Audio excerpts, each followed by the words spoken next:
اس کا انداز جو ہے وہ بڑا عجیب رکھا گیا. پہلے ایمان والوں کا ذکر کیا تاکہ اس سے بتلا دیا جائے کہ بھئی ایمان کا دروازہ کھلا ہے. ہر وقت جو بھی کوئی ایمان لے آئے تو جس وقت بھی ایمان لے آئے گا بشرطے کہ مخلصانہ ایمان ہو. ایمان کے اندر دو چیزیں ہیں، ایک عقائد ہیں، دوسرے اعمال ہیں. عقائد کا تعلق دل سے ہے کہ اس کے دل کے اندر اللہ پر اور اس کے رسول پر اور اس کی کتابوں پر اور اس کے فرشتوں پر اور تقدیر پر اور قیامت کے دن پر دوبارہ اٹھائے جانے پر، ان باتوں پر دل سے یقین ہو. اسی کا نام عقیدہ اور اعتقاد ہے کہ ان کی جتنی تفصیلات ہیں ان سب سمیت ہم اس پر ایمان رکھتے ہیں، خواہ وہ ہماری عقل میں آئیں یا نہ آئیں. جنت و دوزخ جیسے، اب یہ آخرت کے ساتھ اس کا تعلق ہے، تو ابھی جنت و دوزخ کی بات ہمیں سمجھ آئے یا نہ آئے، لیکن جنت و دوزخ پر ایمان ضروری ہے. کہ لوگ اس قسم کے سوال کرتے ہیں کہ جی کہاں ہے دوزخ، کہاں ہے جنت، کہاں ہے؟ دنیا چھان ماری ہم نے، کہیں جنت دیکھی نہیں ہے. بھی یہ کب تمہیں کہا گیا کہ اسی دنیا کے اندر وہ جنت ہے؟ یہ ہے کہ موجود ہے جنت، جنت اللہ نے پیدا کر دی، اس کے اندر نعمتیں پیدا کر دی. یہ اللہ کے رسول نے خبر دی ہے، اور اللہ کے رسول کو جب مان لیا کہ وہ سچے ہیں تو ان کی خبر سچی ہے. یہ نہیں کہ میٹھا میٹھا ہڑپ اور کوڑا کوڑا تھو، کہ جو تمہارے ذہن کے اندر بات نہیں آ رہی تو اس کو کہو جی یہ بات ٹھیک نہیں. ایمان بالغیب کا یہی مطلب ہے کہ آنکھیں بند کر کے اللہ کے رسول کی فرمائی ہوئی بات جو ہے اور اللہ کی فرمائی ہوئی بات جو ہے اس پر یقین کر لے، بس. ایمان کا یہی مطلب ہے. ایمان ہوگا ہی تبھی. اگر دیکھ کر مانے گا تو وہ اس نے تو اپنی آنکھوں پر اعتبار کیا، نہ اللہ کے پیغام پر اعتماد کیا، نہ اللہ کے رسول پر اعتماد کیا. تو اس لیے سب سے پہلے ایمان والوں کا ذکر کیا کہ ایمان کا دروازہ کھلا ہے، بشرطے کہ کوئی آدمی اخلاص کے ساتھ ایمان لائے. تو خالق کائنات نے یہاں اس زمانے کے جو مروج گروہ تھے ان کا ذکر کیا. پہلے ذکر کیا یہودیوں کا، ہادو. اس کا معنی آیت کا سن لیں، ان الذین آمنوا، بے شک وہ لوگ جو ایمان لائے، والذین ہادو، اور وہ لوگ جو یہودی ہوئے، والنصارا، اور جو لوگ نصرانی ہوئے، والسابعین، اور سابعین ہوئے. من آمن باللہ، فرمایا کوئی سا ہو جو شخص بھی ایمان لایا اللہ پر اور آخرت کے دن پر، وعمل صالحا، اور اس نے نیک عمل کیے، فلہم اجرہم عند ربہم، ان کے لیے اجر ہے ان کے رب کے ہاں، یعنی ان کا اجر ثابت ہے.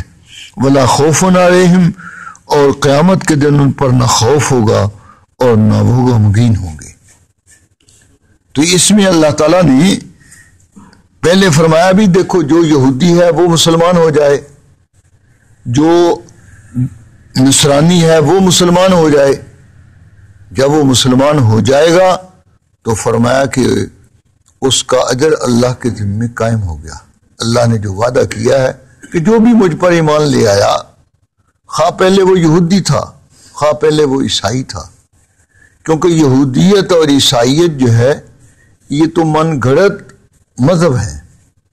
عیسیٰ علیہ السلام نے اسلام ہی کی دعوت دی اور موسیٰ علیہ السلام نے بھی اسلام ہی کی دعوت دی. اصل دین جو ہے وہ دین اسلام ہی ہے، اور سارے انبیاء علیہ السلام کے عقائد یہی ہیں.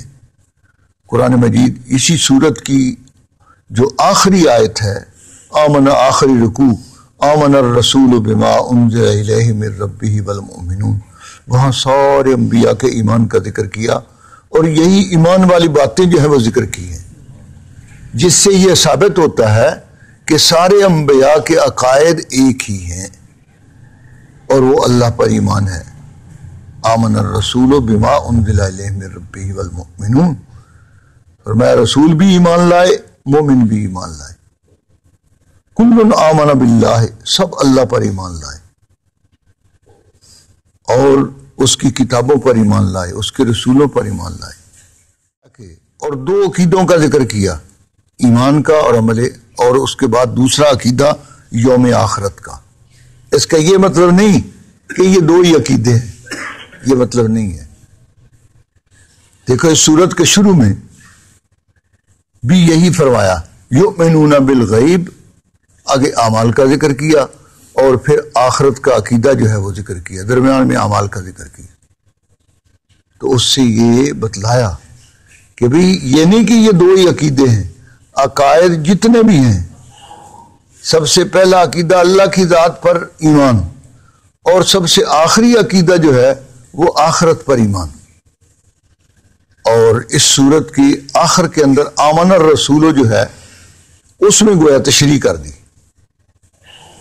کہ جو آدمی اس آیت کو یا پہلی آیت کو دیکھ کر کہے جی دو ہی عقیدے ہیں، ایک تو اللہ پر ایمان لانا، اس کا مطلب کیا ہوا؟ انہوں نے رسول پر ایمان لانا ضروری نہیں سمجھا، انہوں نے غلط سمجھا. کیوں؟ اس لیے کہ اسی سورت کے آخر میں آمن الرسول بما انزل الیہ من ربہ والمؤمنون، اس میں سارے عقائد ذکر کر دیے، تفصیل اس میں بتلا دی. تو یہ کوئی ضروری تو نہیں ہے کہ ہر جگہ تفصیل بتلائی جائے. آدمی دیکھیں، خود آدمی کا مزاج ہے، کسی جگہ بات مختصر کرتا ہے، کسی جگہ بات آدمی جو ہے وہ لمبی کرتا ہے، تفصیل کے ساتھ کرتا ہے، موقع دیکھ کر. قرآن مجید نے اسی طرح کہیں تو عقائد سارے بیان کیے اور کہیں عقائد جو ہیں پہلا عقیدہ اور آخری عقیدہ دونوں ذکر کیے. بس اس سے خود جو ہے عقل مند سمجھ سکتا ہے کہ یہ دو عقیدے جو ہیں ان کے درمیان دوسرے سارے عقیدے، ان سب کو ماننا ضروری ہے. اور پھر عقیدے کے ساتھ اعمال کا ذکر کر دیا کہ کچھ لوگ جو ہیں انہوں نے یہ سمجھ لیا عمل کی ضرورت ہی نہیں ہے، تاکہ ان کو بھی خبردار کر دیا جائے کہ بھئی نہیں، عمل جو ہے وہ بھی ضروری ہے. کیوں؟ عمل جو ہے وہ نتیجہ ہے اس عقیدے کا. عمل تو پھل ہے، اور اس پھل سے ہی ظاہر ہوگا اس عقیدے کی حقیقت کہ اس کے دل میں واقعتاً صحیح عقیدہ ہے اللہ کے بارے میں. اسی پھل ہی سے، اسی عمل سے ظاہر ہوگا. اگر ایک آدمی دل کے اندر کہتا ہے میں اللہ کو مانتا ہوں، اور عمل کیا ہے کہ وہ قبر کو سجدہ کرتا ہے، بت کو سجدہ کرتا ہے. اب بت کو سجدہ کرنا یا قبر کو سجدہ کرنا برابر ہے، کوئی فرق نہیں، اس لیے کہ بت کھڑا ہوتا ہے اور یہ لیٹے ہوئے، فرق نہیں. لیکن ادھر دعویٰ کیا ہے؟ دعویٰ ایمان کا. تو یہ ایمان کے دعوے کی یہ خلاف ہے بات.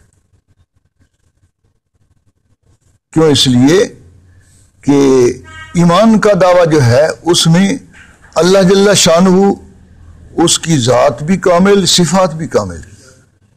اور یہاں قبر کو سجدہ کرنے میں یا عالم کو سجدہ کرنے میں یا اسی طرح اور جن چیزوں کو لوگ جو ہے اپنے پیروں کو سجدہ کرتے ہیں، اور کچھ لوگوں نے پتہ نہیں کیا کیا کچھ جو ہے وہ اس زمین پر جو ہے اللہ کی زمین ہے اور اس کو شرک سے گندہ کر دیا. تو کس کس طرح کا شرک کرتے ہیں لوگ؟ تو ان کے اندر وہ حاجت روائی مانتے ہیں کہ وہ ہماری حاجتیں پوری کرتے ہیں. اب جبکہ وہ اپنی حاجتیں بھی پوری نہیں کر سکتے، اپنی حاجتوں میں بھی محتاج ہیں. جو اپنی حاجتوں میں محتاج ہے وہ تمہاری حاجت کیا پوری کرے گا؟ تو یہاں خالق کائنات نے فرمایا کہ من آمن باللہ والیوم الآخر، کہ ان میں سے جو شخص بھی اللہ پر اور آخرت کے دن پر ایمان لایا، وعمل صالحا، اور اس کا یہ عقیدہ جو ہے پھر اس کے جسم پر بھی فٹ ہوا کہ اس سے اچھے عمل ہوئے، اس نے اچھے عمل کیے۔ عمل جو ہے صالح تبھی بنتا ہے جب اس کو اس طریقے سے کیا جائے جس طریقے سے اللہ کے رسول نے کیا اور بتلایا، ورنہ وہ عمل صالح ہے ہی نہیں۔ عمل صالح تبھی بنے گا جبکہ اس کو اسی انداز سے کیا جائے جس انداز سے اللہ کے رسول نے کیا۔ اب دیکھیں نا، اذان جو ہے اس کو نماز کے لیے جو ہے وہ مقرر کیا گیا، نماز کے لیے۔ اب یہ اذان انہی الفاظ سے جب دی جائے گی جن الفاظ سے رسول اللہ صلی اللہ علیہ وسلم نے مدینہ منورہ تشریف لے جانے کے بعد آپ نے اذان دلوائی، اور پھر آپ نے اپنی پوری زندگی میں سفر و حضر کے اندر وہ اذان آپ اپنے سامنے دلواتے رہے۔ اگر ان میں اضافہ کیا جائے گا تو وہ اذان گویا وہ اذان نہیں جو اللہ کے رسول نے دلوائی ہے۔ اس کے الفاظ بھی مقرر ہیں، ان الفاظ کے اندر اپنی طرف سے اضافہ نہیں کیا جا سکتا، اس کی ابتدا اور انتہا جو ہے وہ بھی طے شدہ ہے، کیونکہ دین تو مکمل ہو چکا۔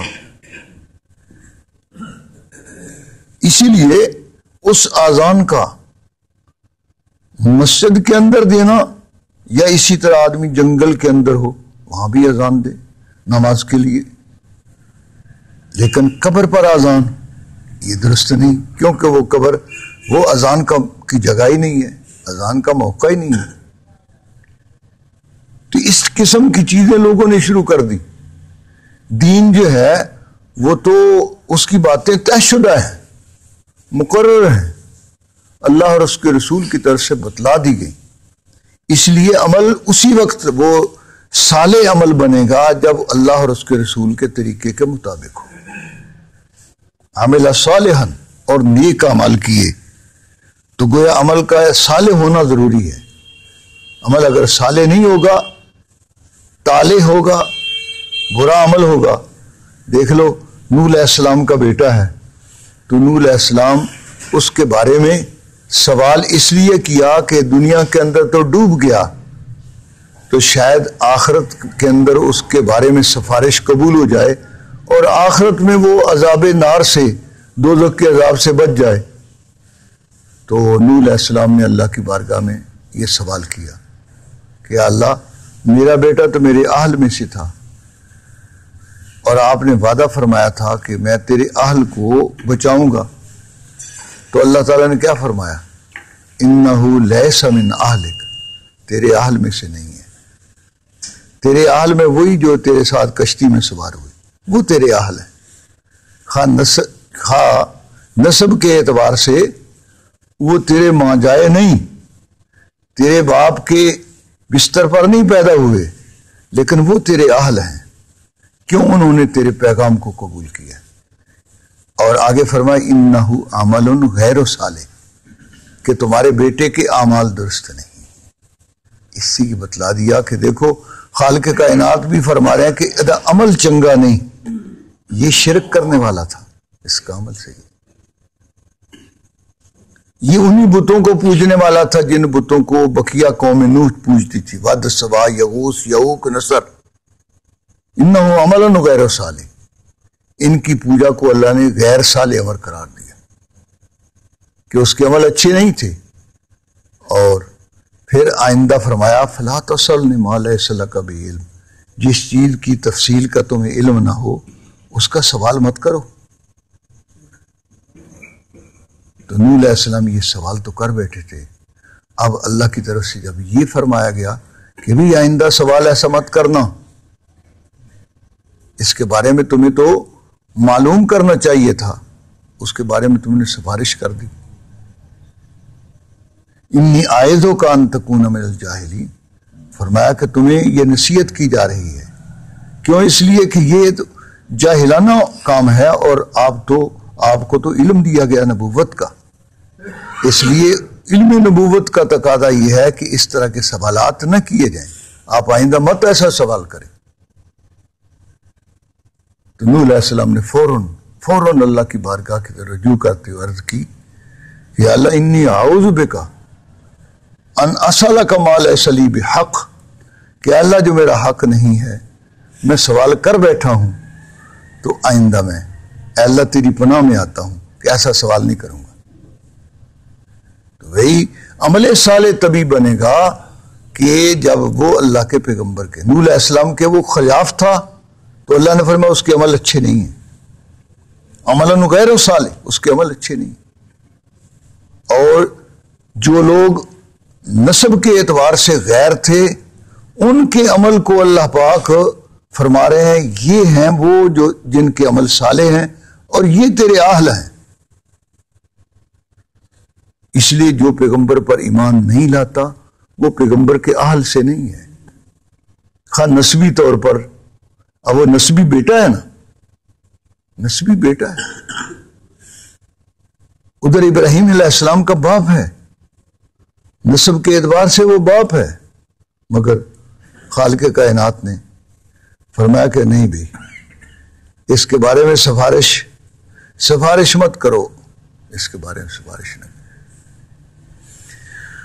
تو فرمایا دیا کہ جو لوگ بھی ایمان لائیں گے، خواہ دنیا ان کو حقیر سمجھتی ہو، لیکن جب وہ ایمان لے آئیں گے، نیک اعمال کریں گے، تو میرے ہاں فلا خوف علیہم ولا ہم یحزنون، میری طرف سے ان کے لیے ضمانت ہے، بلال کے لیے ضمانت ہے، فلا خوف علیہم، کہ ان کو قیامت کے دن کوئی خطرہ نہیں ہے۔ دنیا میں انہوں نے دکھ اٹھائے ہیں، لوگوں نے ان کو حقیر سمجھا ہے، جتنے غلام تھے ان کو لوگ حقیر سمجھتے تھے۔ اب بھی لوگ جو کئی لوگ پیشے عام کرتے ہیں تو ان کو لوگ حقیر سمجھتے ہیں، وہ کہتے ہیں یہ کمی ہے۔ کمی وہ ہے کہ جو اللہ کی بات اور اس کے رسول کی بات نہیں مانتا تکبر کی وجہ سے، وہ کمی ہے، وہ کمینہ ہے۔ کمی کام کرنے والا کمی نہیں ہے، جو کام بھی پیشہ اپنا لے بشرطے کہ وہ جائز ہو تو اس پیشے کا کرنے والا وہ تو کام کرنے والا ہے، وہ حقیر نہیں ہے۔ حقیر وہ ہے جو اللہ اور اس کے رسول کی جو اونچی ترین بات ہے اس کو نہیں مانتا، ہاں وہ کسی اعلیٰ نسب سے تعلق رکھتا۔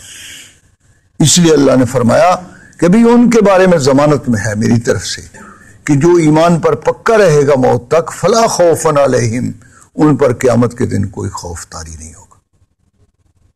قیامت کا روک تو ہوگا، لیکن ان پر خوف، جیسے ایک آدمی ہے عدالت کے اندر، اس کو پھانسی ہونے والی ہے، وہ بھی عدالت میں جاتا ہے، اور آپ عدالت کی کارروائی سننے کے لیے جاتے ہیں، تو آپ پر عدالت کا روب تو ہے، جج کا روب تو ہے، آپ اسی طرح احترام سے کھڑے ہیں کہ بھی عدالت ہے، لیکن آپ پر وہ خوف نہیں ہوگا جو خوف اس کو جس کو ابھی تھوڑی دیر بعد پھانسی ہونے والی ہے اس کے دل میں جو خوف ہے۔